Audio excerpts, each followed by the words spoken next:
Is the White House or the president concerned that should this sale go ahead and that Ye be allowed to buy this platform, that it would give him another venue for anti-Semitic comments, hateful comments, with no gatekeeper, no one to say that's wrong? One thing that I thought was interesting was you guys start with all of these quotes from the ghosts of Christmas past, I guess. These comedians from like Joe Rogan to Theo Vaughn to Whitney Cummings, and and I'm curious, as somebody who kind of has made that transition from, I don't know what do you call them now? Just establishment comedians? Like what would be your word for the in group? It's a big club, and you ain't in it.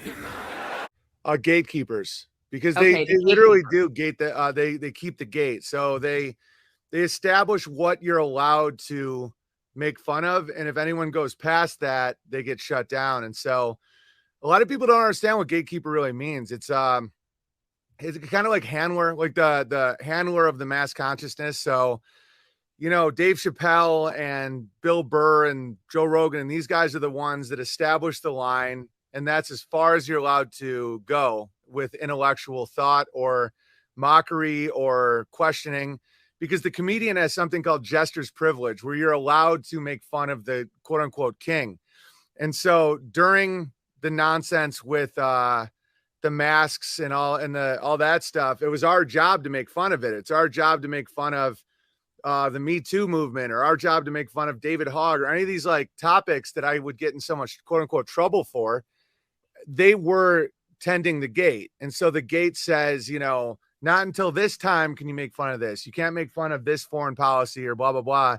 I mean, I've been kicked off. Forget about Rockfin, Airbnb, PayPal, Venmo, Vimeo, YouTube, all of it. It's just like every Patreon. I was in a lawsuit with them for 2.5 years because they were trying to monitor my off-platform language. But in reality, it was that I didn't follow the gatekeepers. That Joe Rogan had me on his show to tell me that my tweets are going too far. I wanted to talk to you about social media. Okay. Because I love you. I love you too. I think you're a very good guy. I really do. But you are the worst representative of yourself on social media. I'm a bad lawyer of myself. The tweet that he highlighted is now absurd. He said, my Sean King joke. I said, I don't want slavery to come back, but I kind of do, just so Sean King admits he's white. That was too far for Joe Rogan, right? The guy who tries to get young kids to take DMT, and that's it. It was harmless. And so Martin from Rockfin, the joke was about Shaquille O'Neal looking like a gorilla. That was the whole joke. And if you go right now to Shaquille O'Neal's Twitter, it's him as a gorilla because he looks like a gorilla. Like I was in the movie House Bunny with Shaquille O'Neal, and really good guy, and definitely resemble. And it's not because of his race. He just is huge and looks like a gorilla. Like he does videos where he's like going up to gorillas in a zoo, and they're thinking it's just like it's a joke. The zoo that I went to in the world, all the gorillas look at me and they go crazy. You can laugh. It's okay. Are you serious? Yeah. So I'll go up to them and like I'll mess with them, and like they all come to the glass and they all do this.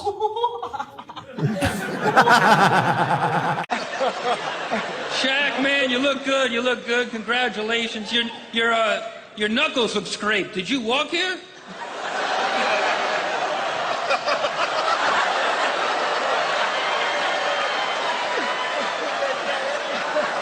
Oh, come on. I'm not saying anything. I'm not saying Shaq looks like a gorilla, but I saw him trying to peel a microphone. And so I don't really know why they target me so much more than other people, because Dave Chapelle has done he did my LGBT joke word for word, and then they pretend like I'm somehow evil and they're cutting edge. But it might have to do with the fact that I'm competition or something. I don't know, or I'm just not following the protocols. This is who I feel bad for, because you got the LBGT, right? Yeah. There's more every day, I know. But I'll tell you when it happened. It all started with the L's. And the L's are great. No one has a problem with the L's. Like, so the L's were like, L's, and everyone's like, oh, yeah, L's, great. You guys are really cool, you're great dinner guests. Everybody likes the L's. And then the G's came in, and the G's are cool, but they're male, so they're a little more aggressive, but they're a blast, you know. They're like, hey, we're the G's. So the G's are just driving the car. And the L's are like, hey, G's, what are you guys up to? They're like, you know, we're facing some discrimination. Why don't we team up? You guys have the Subarus, we got like raves. Let's all team up. And the L's are like, great. And at this point, everything's going great. And then the B's came in. The B's in the back seat. The B's threw people for a loop because you never really know if you can go camping with them, but they're cool. Like, you know, they're like, we'll bang anybody. They're like, anybody? They're like, anybody. The B's are fucking gross. They seem greedy to the L's and the G's, you know what I mean? They're just sitting in the back seat like, yeah, man, I'll fuck anybody in this car. What's going on, man? And at that point, everything's going good, and then everything changed with the T's. All the way in the back seat by themselves, looking out the window. That's the T's. Nothing matters. A 4-year-old can be a T. Everyone's like, dude, can we kick out the T? They're like, no, he's already brought the Q's, the A's, and the I's. And they're like, we're gonna burn this bitch down. And just when that car can't get any more tense, the Q's are a hitchhiker that they pick up on the road. Some white dude in booty shorts is walking down the freeway.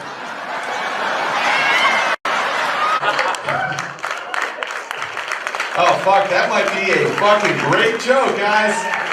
Netflix, you're greenlit. Who am I speaking with? My name is Dave Chapelle. I'm a world famous comedian.